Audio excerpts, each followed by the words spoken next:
Oh, welcome. You know it's going to be a good show when I had time to prep. We have a bunch of movies to talk about, including the heavy hitters. We're not messing around here. Heavy hitters, West Side Story from Steven Spielberg.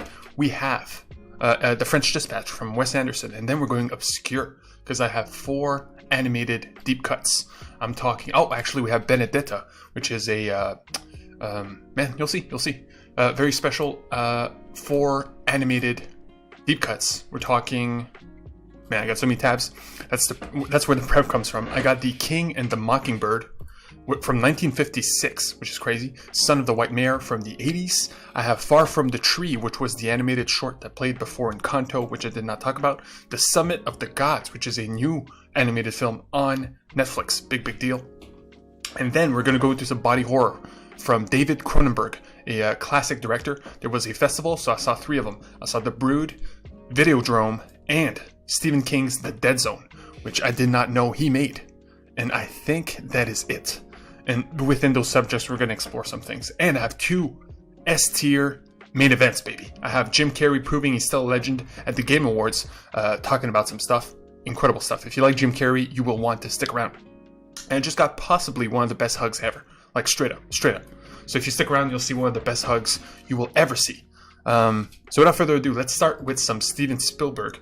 Because this is a big deal. This is a big release. I saw it in IMAX. Had to get the guy out of my seat. I'm like, yo, that's my seat. He's like, what? What do you want me to do? I'm like, I want my seat. Side story here. But yeah, West Side Story, as you can see, is a classic from the 50s. It is a remake, but it is not a remake. It is a redoing of that same story. A remake will change elements or make it modern. This is literally the same film done today to make it timeless. But it is the exact same thing, or at least I believe it is. I have not seen the OG purposefully, and I'm guessing there were some small changes, but they are small. Because this movie feels old, is old, and, all that entails. The music itself has not changed, which means the music feels old school.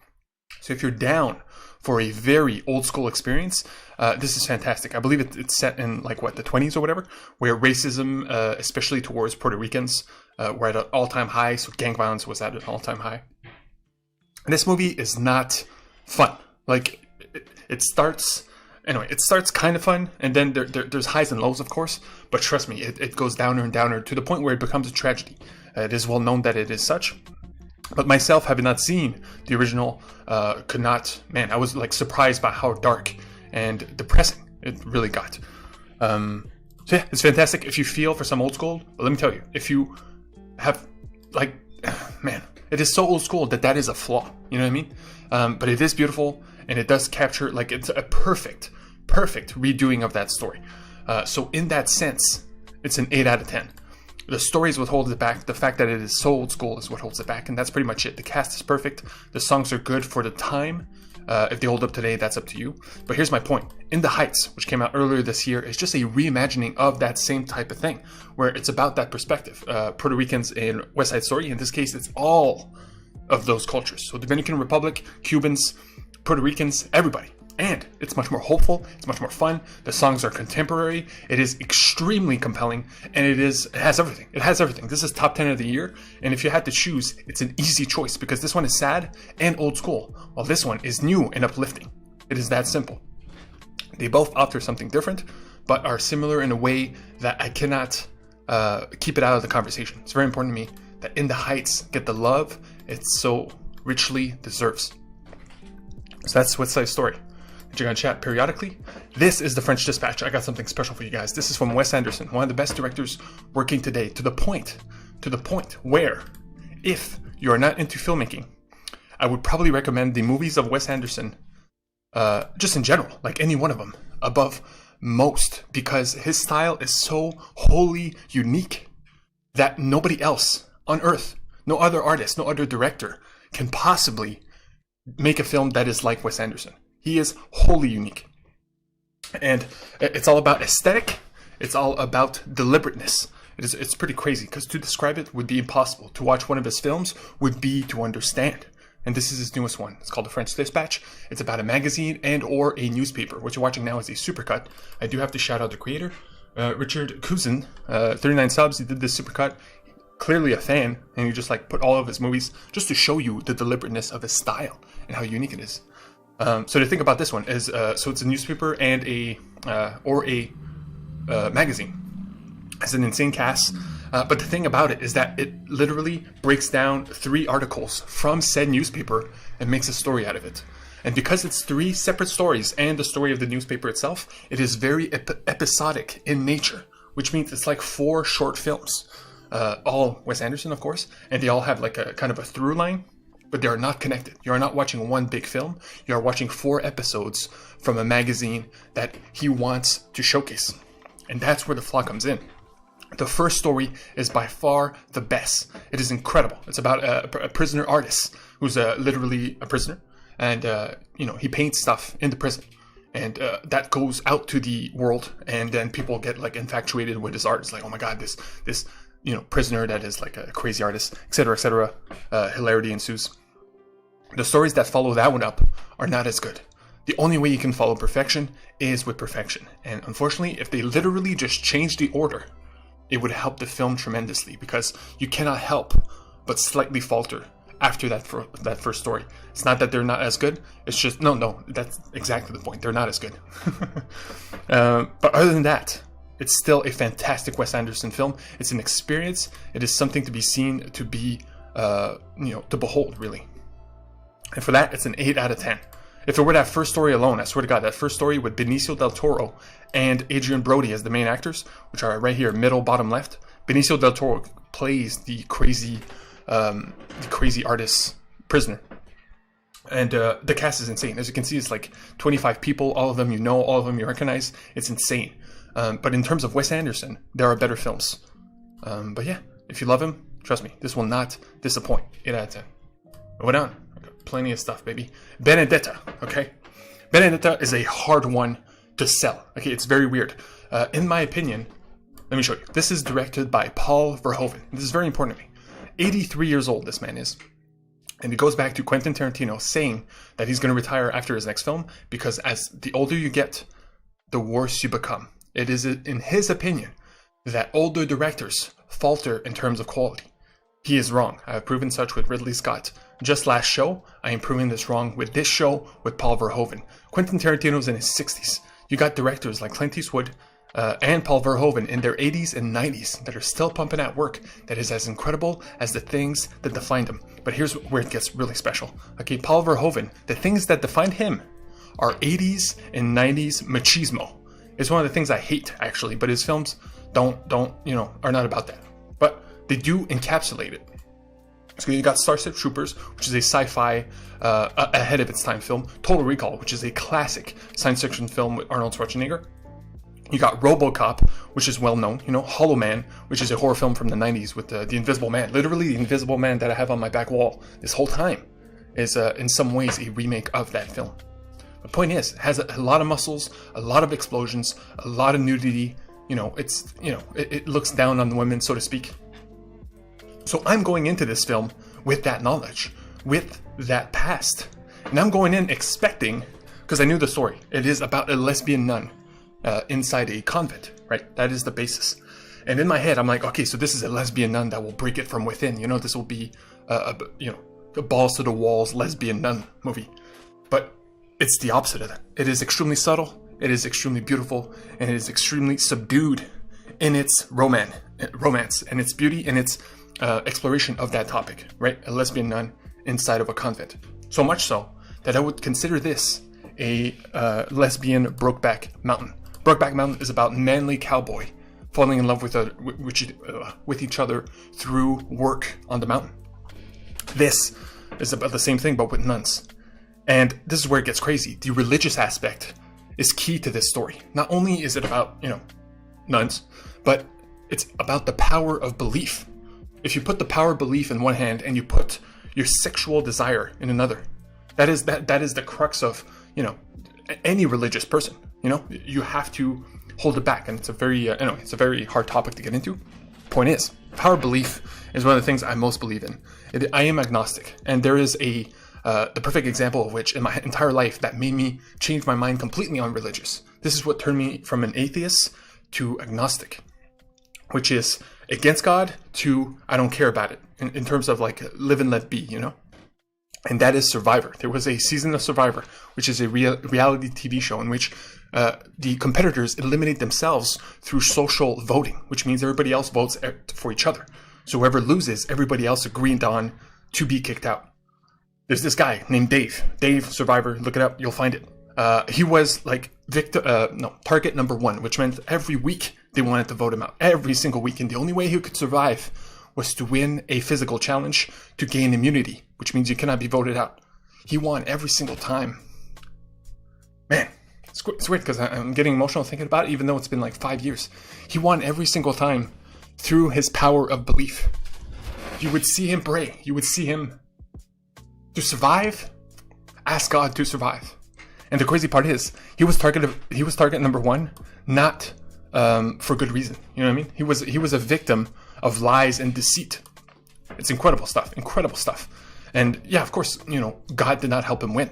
His physical capabilities and the belief in himself and in his religion made him survive.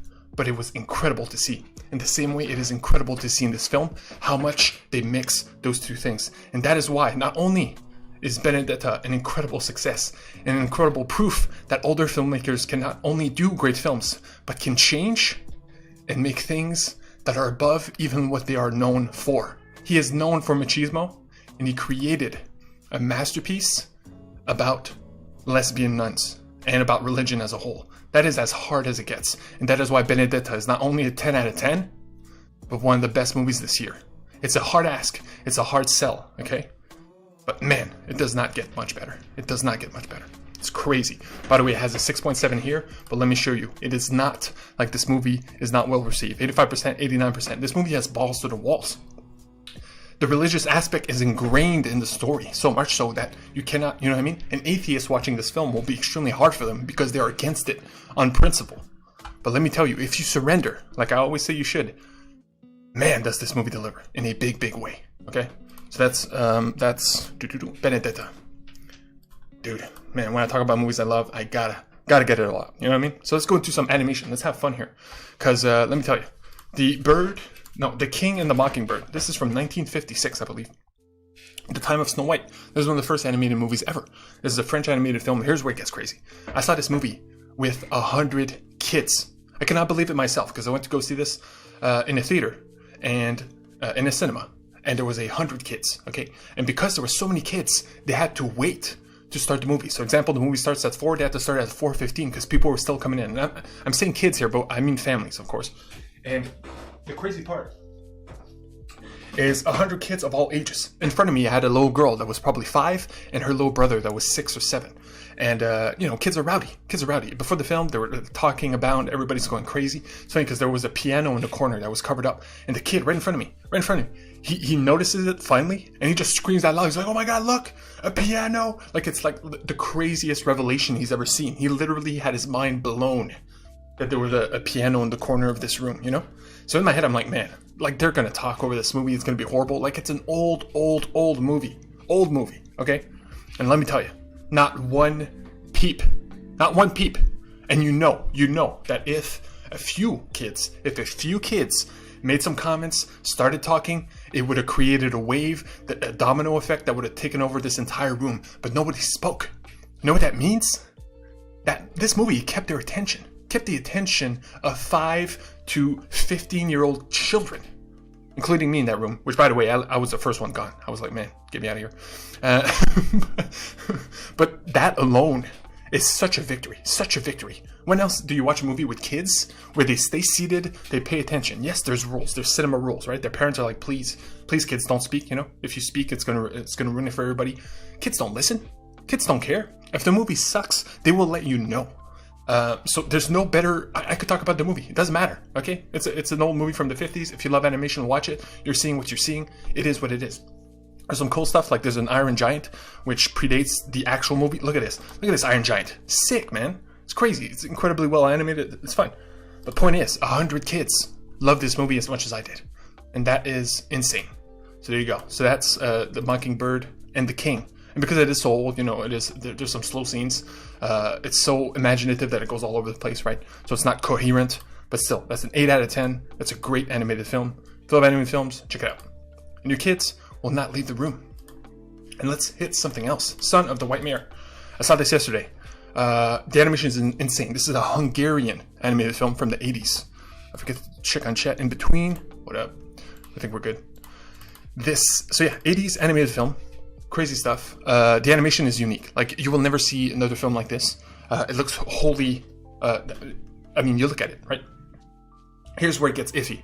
The story is all over the place. It's about like 3 kingdoms and like the gods and son of the gods who happen to be in horses. It's very, to be honest, I could not explain it to you if I tried, and I just saw it yesterday, you know? It's more about the visuals, it's more about the experience, and it's more about the visceralness of it, right? The music, the visuals, the art. And all of that is great. Here's the major problem, which of course is the major problem of any bad film, in my humble opinion. And that is, I don't care, man. I don't care about these characters.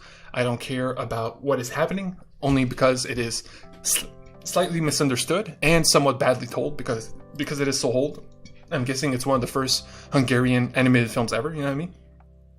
So for that, only watch it if these visuals are insane to you. And I even have proof of this, because I rarely do this, but I looked it up, right? Because it's even, like, it's incredibly received. Look, it has 100%. That's insane.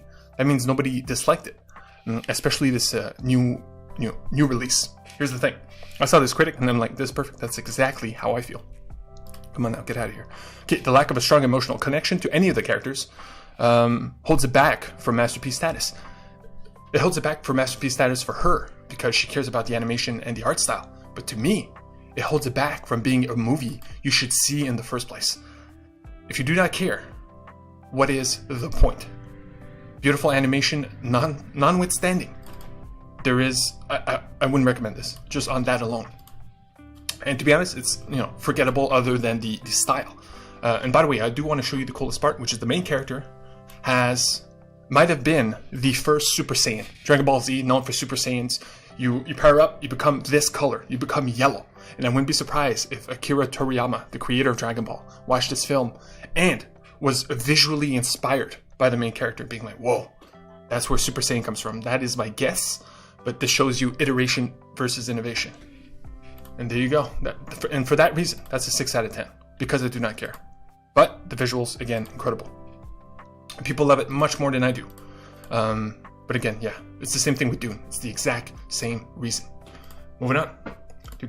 Okay, Far From a Tree, I'll speak lightly because it's a short that played before Encanto. I forgot to mention it last time when I did talk about Encanto, which again is still a masterpiece. 9 out of 10. Love that movie so much. I think about it. I listen to it every single day. Encanto is incredible. Far From a Tree is a small story. It is about raccoons, literally. Raccoons going out to feed. It is very realistic. It's very, it's just very realistic. It's literally a story of familial raccoons who are trying to survive and the dangers of living in the wild as a raccoon. Literally that simple, but also effective. I was thoroughly entertained. It's good stuff, but don't expect anything too deep. You know what I mean? There's a reason it's before Encanto, and it's just it's foreplay for Encanto. Like after Encanto, you will forget that this happened, but it's no less great. Far From a Tree, 8 out of 10, great stuff. Okay, Summon of the Gods, very special stuff, because Summon of the Gods is a Japanese manga that is animated by a European studio. That has never happened in the history, or to my knowledge. What's going on here? Okay. The thing that's special about that is that is the history of manga as a whole, or even Japanese artists as a whole. They were inspired by European comics back in the day. And then that led to their own style, their own renaissance. So it's beautiful that this comes full circle to the point where now a manga is adapted by French or European animators. The thing about European animation is that it is very, very deliberate. Every movement counts, as you can see. There's no fast action. It's not over the top. It's very deliberate, which is perfect for this story because it's about real life climbers, or at least as far as I know. It could be romanticized a little bit.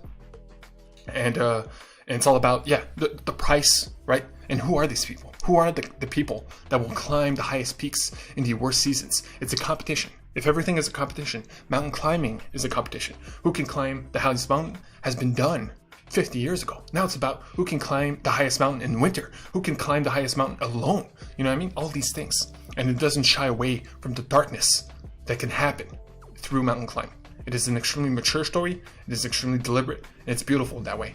But it is so deliberate that the climax of this film involves climbing, of course. And it's like a good 15 minutes at least, right? Like this is the action showcase. But because it's so deliberate, I don't know about you, but mountain climbing is kind of boring. You know what I mean? Watching somebody climb a mountain in real time, it's like, all right, you know what I mean? I get it. Like I get that it's hard, but it's not exciting. Like there's a reason it's not a sport that we watch. And for that alone, it brings it down. And it sucks too, it sucks. But the deliberateness is beautiful in the human moments. But when it comes to the actual climbing, it kind of like lets it down, you know what I mean?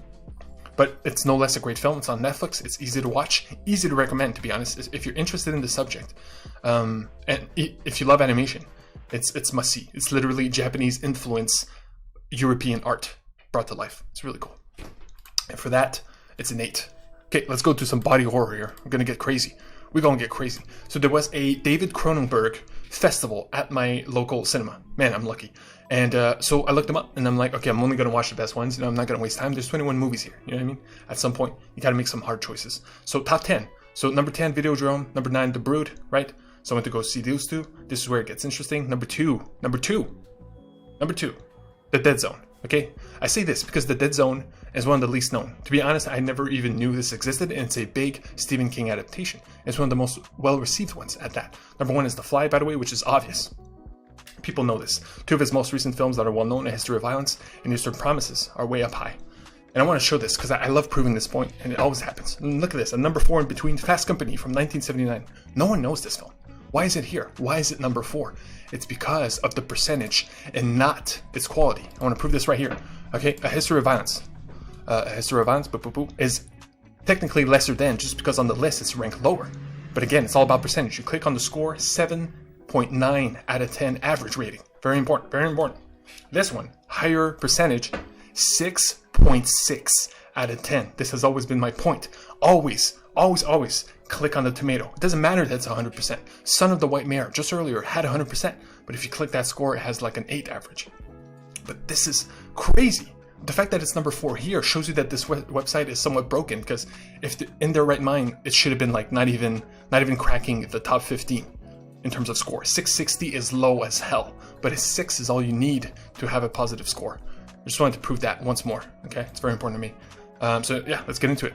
Let's start with The Brood. Okay, The Brood is a slow one. It's slow and deliberate to the point where the whole time you're like, what am I watching? Where is this going? What is happening? It's about a husband whose wife is in psychiatric care, so he doesn't get to see her. He literally agreed to put her there for her safety, and so that he can't see her, but he still loves her. And he has a daughter who is getting hurt. She has wounds on her body, and he's like, what is happening? And his daughter visited his mother, so he's like, he thinks it's her, right? He thinks his wife is now violent inside the psychiatric ward. It's a slow mystery, and it slowly breaks down.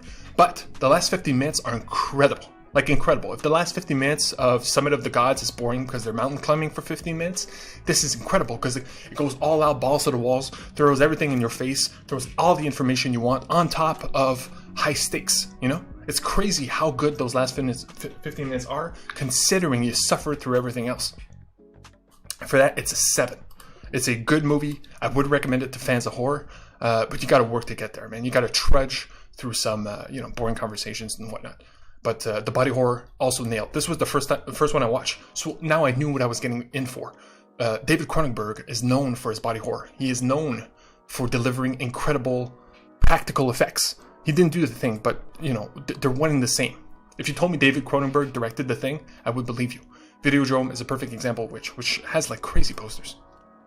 I even put on my main channel, Alex Stories, the last video I put was from Videodrome, which is all about like the sexual underground. Like this is a guy who works at a TV channel that puts visceral, gritty entertainment that is like both brutally violent and bloody, and people are against it, and he nonstop wants to find more and more brutal stuff, and he finds these like torture videos, and he gets infatuated with them, and then he explores that world. It's very weird, it's very ephemeral, goes all over the place. And I can't even show you trailers because they're so bad. Like, I would get a gory warning or a sexual warning because of those trailers. Thing is, this one did not hold my attention. There are crazy moments at the end in the same way The Brood has, but they're not as satisfying. And it's just not a fun watch. But it's one of his most well known. But I would say it's certainly not worth watching. It's a 6 out of 10. But here we go, okay? This is why we're doing this, and this is why I'm here. This is the third one I watch, and I wanted to watch The Fly right afterwards, literally a day after. But I did not go, because this one hit such a mark on me. Such a big mark on me, that it was, in my opinion, the second best Stephen King movie adaptation of them all. And here are the other examples that could be its competition. Number one is obvious. Number one has always been on my wall. Has probably always been top 5 movies of all time, if not my number one. It's The Shawshank Redemption. Live action for sure number one. Okay, the only ones that could beat it are animated. The Shawshank Redemption is like anyway, it's everything. But if you go second place, right? Stephen King, you got It, Chapter 1. I also love Chapter 2. To me, they're pretty equal. But that would be its competition. The Shining, which I saw a long time ago. So to be honest, I could not tell you of its quality. I did see Doctor Sleep 2 years back, was disappointed by that, which is a sequel to The Shining. Not only that, but it is a slight remake in some aspects. So watching The Shining now would be like a repeat, if you will. And The Green Mile, which of course another masterpiece. Same director as Shawshank Redemption. So between these 4, right? So The Green Mile, The Shining, It, and finally The Dead Zone, which is very important to me. These are the best Stephen King adaptations. In the same way Paul Verhoeven subverted expectations of what his style would be. So instead of machismo, he went with subtlety and respect to women, especially in Benedetta. David Cronenberg went from body horror, from shock value, from sexual desire to a adaptation. A subtle adaptation with incredible emotional moments from the characters, from the actors that are like, I could not believe that it was directed by the same man. It did not feel the same. It could have been a Steven Spielberg film for all I know. I certainly would have never guessed it was a David Cronenberg film unless I knew that was a fact. And Christopher Walken is the main actor. It's probably the best role of his entire life. It's incredibly subdued, but it hits when it hits. Same thing with the girlfriend character played by Brooke Adams. It is insane. And it's a movie you must surrender to because it is slightly slow. It is old in a way that is in its filmmaking style. You know, it's not fast-paced. And it's also episodic in the same way the French Dispatch was, where it's a lot of, you know, Stephen King chapters in a book, chapters in a story. So the chapters sometimes don't connect. And you're like, okay, so now it's this story and then it goes from that story to another. But it's all about a guy who dies. And after he dies, he gets psychic visions of people he touches that show how they might die in the foreseeable future. So he can change the future of death. It's very, very interesting. And to be honest, it delivered in ways I could not predict and is a beautiful subversion of what a director can do. You know, from being well known for one thing to switching to another. It is incredible. And if you're a Stephen King fan, if you like horror, you know, if you like David Cronenberg and you have not seen The Dead Zone, it is one you must go out of your way to do so. So much so that I did not see The Fly, which is, again, is supposedly his best one ever made. Because I did not want to taint how good The Dead Zone was. So yeah, highly recommend. It's a 9 out of 10. Fantastic stuff. Like, truly. I think that's it. We did it. We are at the main events, baby. And we're going to go from body horror to some comedy. This is why Jim Carrey is a legend. I love me some Jim Carrey. Jim Carrey is one of my favorites. Which, by the way, if you want to see something special, I just lost the poster back there. The Jim Carrey has a special on YouTube, which is, you know what? If you put in boom, right there. 10 months ago, remastered in color. Jim Carrey's Unnatural Act. That is his entire comedy special from, I believe, the late 80s into the 90s. Point is, it holds up. It holds up because of who he is. His facials, his acting, everything that you know Jim Carrey for is in this special. He does the Grinch face 12 years before the Grinch ever came out. It's crazy. You know, it's like balls to the walls. And Jim Carrey has always been one of my favorites. And I do not want anybody to forget that fact. And this is proof of that. The Game Awards is the Oscars for video games. You do not expect Jim Carrey to be there. Not only that, but he came to promote Sonic the Hedgehog 2, the movie. And they showed the trailer of which was incredible. But this is what he did at the Game Awards of all places. A show about video games. This is what he did. and I present it to you. Oh, let's roll the video, Jim. What do you say? Hello, everyone, and hello, Ben. I'm sorry I couldn't be there with you, but I look forward to meeting all of your avatars in the metaverse, where we can really get to know each other. Hey, before you see this exciting new Sonic trailer, I'd like to pass on a word of advice that my Scottish grandfather gave to me when I was just a boy. He said, son, don't grate it in the grinder. Don't do it, son. Don't grate it in the grinder, boy. Grate it, by all means, grate it till the cows come home. But don't grate it in the grinder.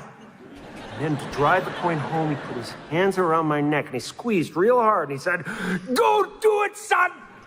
Don't grate it in the grinder! Are you listening to me, boy? Are you listening? Wow. Yeah. Inspiring words. Thank you, Jim. You know, I think we all needed to hear that. Yeah, take it in. Oh my god. Oof. That's crazy. That's just crazy. You know what I mean? And it would not work if it would be anybody else. Don't grate it in the grinder. It makes no sense. Anyway, and this is the Game Awards. It could not be farther from video games. And he killed it. That is the biggest laugh the whole show. If not of most of those people's lives in recent memory. Like, that's how crazy that is. And you gotta love Jim Carrey. You know what I mean? They're like, Jim Carrey, can you send something for the Game Awards? I got it. This guy, man. This guy. Anyway. And one of the best hugs ever. So look, Jarius hasn't seen his dad Charles for 2 years. That's all you need to know. That's all the context you need. There's Charles, the father. 70 years old. Very important. The father. I'm coming. Get this wheelchair out of the way. What? Boom. That thing hits. Look at that hit. Man, that is like a power of a hug. Bam! And the crazy part is of course, him jumping that gate. Because a weaker man with weaker legs would be like the most horrific thing ever. There's a woman screaming in the background as he jumps because she knows. When you're 70, your knees are not that good. Anyway, but that's how much he wanted to hug his son. He's not going around. He's not taking 10 more steps. No. Bang! That's some love, baby. And that's it. That's some movies. So until next time, I am streaming every single day. This is it. 12 days of Christmas, 12 days of streaming. You don't know what to expect. It's going to come at you fast and furious. I'm throwing some snowballs in your face. I'm going to throw you some musical tier lists in your face, that's for sure. Because every 2 days, pretty much, we're going to do another musical tier list because we're building it up.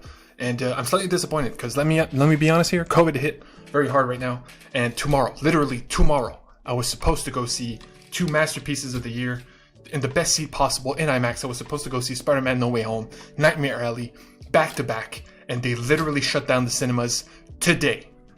I was going tomorrow. It breaks my heart. And Spider-Man spoilers, as you know, are like impossible to avoid. I'll do everything I can not to see them. But for the foreseeable future, I cannot see Matrix, Nightmare Alley, Spider-Man, anything that was coming out in theaters. A lot of them I was planning to, you know, and it hurts. But until then, that doesn't mean I don't have movies to catch up on.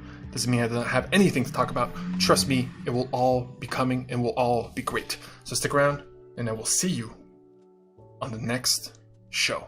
Love and respect.